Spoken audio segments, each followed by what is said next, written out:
There's bottle sales arena, and what are we going to talk about? Talk about a tough weekend. A good last game. Who expected that again? You don't like to be, feel like we have to a point here where we're really looking close at who we have to play next.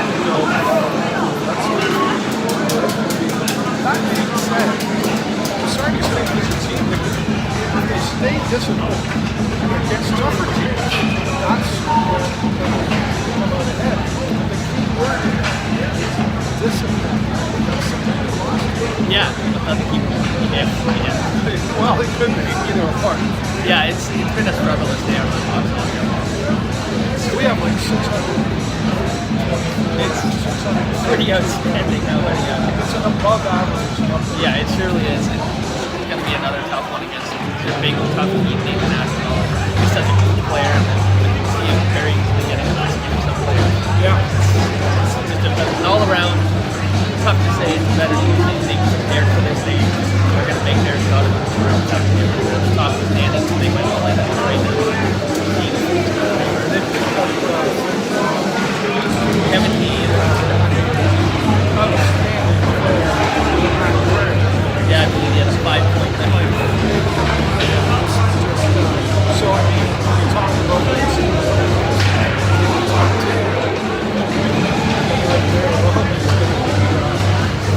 Player that I obviously didn't know when you're that forward that you're that recognized. Yeah. There's also a target on your back. Yeah, there definitely is. Everyone wants to be able to buy it. Right. Someone wants to make it. Someone wants to buy it. Or if you got it, maybe not, you don't want it. You have to fight the big man. You're going to be the weird person in the locker room. And then it comes to the competitive game.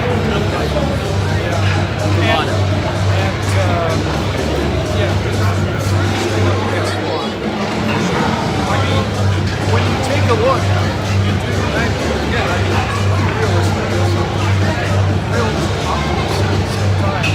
mathematically, the state can still get into the playoffs. Realistically, what they have to accomplish to make that happen. They're two huge different markets. Yeah, the points are there. And you look at the schedule. Every time. Realistically, it's not looking like right, but there's still a Well, there you go. You get 69 goals to our 34. I almost thought he was a Sting player. I know. It's right there. How can you not look up and go, yeah? And talk about Florida.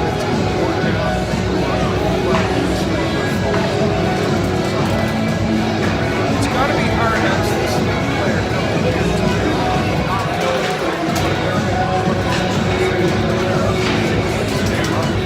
Yeah, I mean, I'm great at the last stretch of my you got to do something with it. You're going to make it to the playoffs or make a case for what you want to be on your various wages. Last chance that you have where you have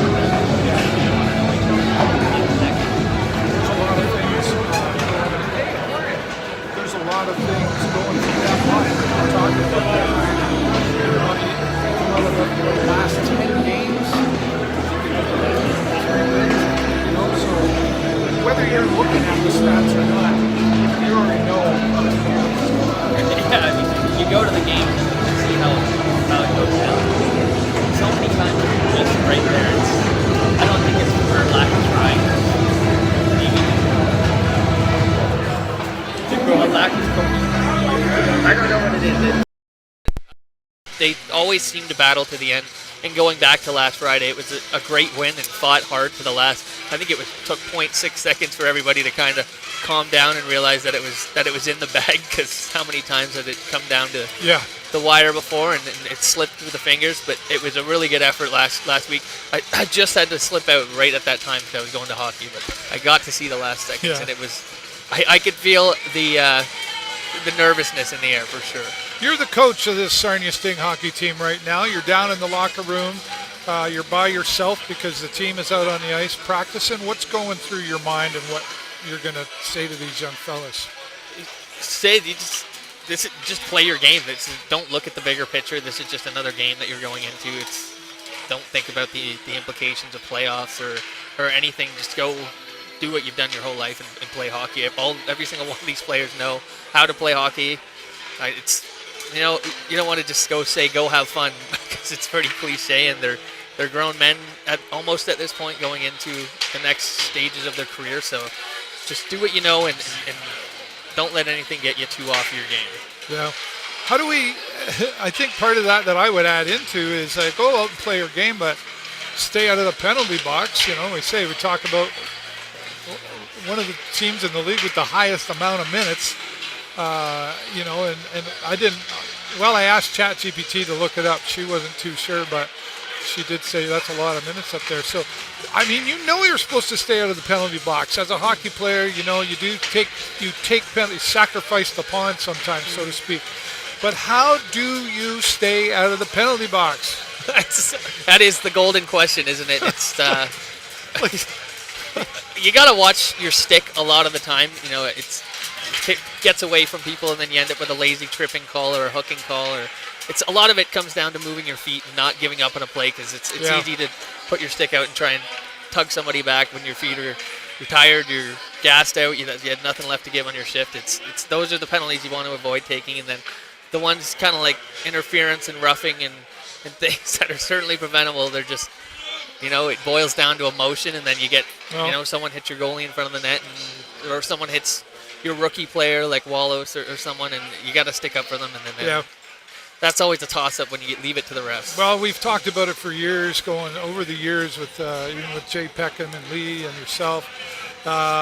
You touched on it there, those emotions, right? And at a young age, those can be difficult to control, and that's all part of the learning process here is when you're out there, you've got a job to do, and you really have to try not to let your emotions get in the way. Says me at 56 years old who still has trouble with emotion at times, and I don't know how to tie skates either, but that at a young age there's still a whether it's even hockey, there's still a growth thing happening up here. Yeah, roll that all into one ball, and how quick the game is in and of itself. Yeah. You only have split seconds to make a decision, and sometimes you make the wrong one. And the emotions are definitely a huge factor for that. It's you make mistakes that you look back on 15, 30 seconds later where you're like, I shouldn't have done that. But it's just, it's very, very quick out there, and it's tough to do it. It's, I've just read about top NHL prospect going into the draft, Gavin McKenna, just got into a bar fight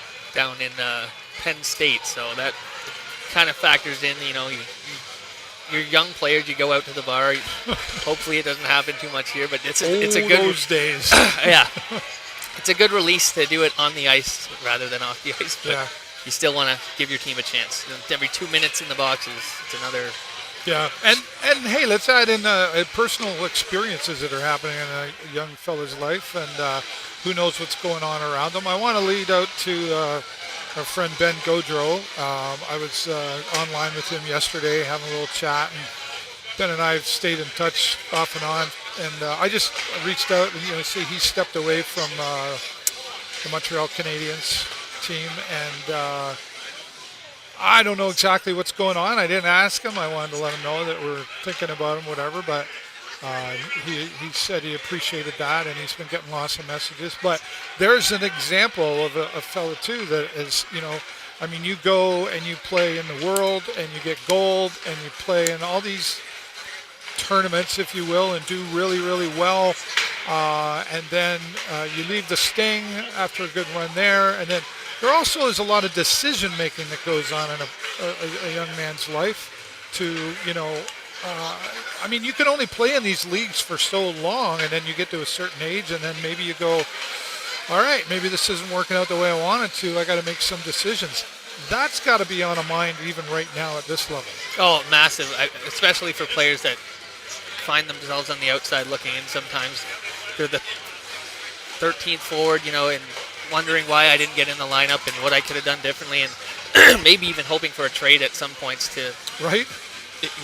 Give your talents out somewhere else. But I can't imagine how much that plays on tons of, because, yeah, you can even look back just as far as recently, Sting players who have gone to the next level, and even going back to James Bard, he's 18 years old, and right. he decided to end his professional hockey career. Maybe just thought he couldn't get to that next level and wanted to start early on a new path. And yeah, I can't imagine how many of these players are thinking about that all the time, because you get one or two that go in the first round of the draft, and everything after is kind of a mystery. You're just hoping for the best. Yeah. Hoping someone finds you in the ranks. Well, there's a realistic side to it all, and I was down in the media room talking with my friend Terry Doyle before the game, and one of the things that I brought up was that, the league keeps growing. And, there's talk about them adding in a couple of more teams somewhere along the line. You get more players coming in. Now you've got the NCAA. That kind of adds to the apple barrel to pick from, so to speak. There was a time like being a rock star was a lot easier than maybe it even is now. Like maybe being a rock star is easier than being an NHL hockey player to not just get to that level, but a lot of these players get to the level and they're only there for one season and then it's over. Yeah, well, it's just all the questions you have to answer, all the phones that are out, the cameras that are around, the mics that are around. You're never not in the public eye. Can't imagine how frustrating that is to just want a little bit of space yourself, but unfortunately, it comes with the job, I think, because people are always going to ask questions. Sports journalism is huge, and people love to read it. So I can't imagine it's being a rock. Yeah, that's a great point. Being a rock star probably isn't. You don't have to care as much, and you don't have to answer to as many. Right. Rock stars don't have coaches or general managers. They got something going on. Anyway, Sarnia Sting here. We're going to wrap things up here on Facebook. We're going to stay live on TikTok for a few more minutes. If you want to keep being a part of the conversation, come over onto TikTok and say hello. I'll be there the whole game, up to the second period anyway. Connor will be back. I do want to give a shout out to our friends at the Real Canadian Superstore. That's going to be annoying really quick. You're going to be right between me and Matt, just like right. that. And I got one of these here too. Oh, nice. You can take that to Crunch You want Fitness that? You can have that. Oh, jeez. Thank you. I have they were like, here, have one of these. I'm like, thanks. I have 12 at home. I have all these water bottles there. And if I go home with one more, Jennifer left me for the weekend, so I'm going to mess the house up. Oh, it's no cleaning, and no then, laundry. Well, then I'll clean it an hour before okay. I know she's getting home. But, and then I'm doing my comedy Saturday night. Right. So excited. You're coming out again for that, right? Yeah, that'll be a good time. I don't even know what I'm going to do yet. I was just talking to Andrew Nothing Palmer. written down yet. No, I'm a wing it kind of guy. I got some ideas. I write down some ideas. But Andrew Palmer, the owner or the manager at Forest Golf Club, I was just talking to him. Says they've got about 80 people in this, not just Saturday, but throughout the whole event, which is fantastic. 80 comedians. Yeah. Cool. So very cool, right? That's a big number. I'm just going up to have some fun, and if all you do is laugh at me, then I got a few laughs, right? I'll be okay with that. But that's better to be laughed at than not laughed at all. Oh, hey, I just don't care. All right. Right? I'm gonna have a good time. Maybe I'll pick on you. Okay. Right? That's going to be an easy target. Right? That's maybe why I'll do it. All right. Thanks, everybody, for watching here. We are going to stay live on TikTok. Connor will be back at the end of the first period. Who knows what we'll talk about? That'll depend on a lot of things. Thanks, as always, to Hughes Intelligence and Joe's Discount Tire for giving us their support here. And come over to TikTok. But as always, I'm David Burrows.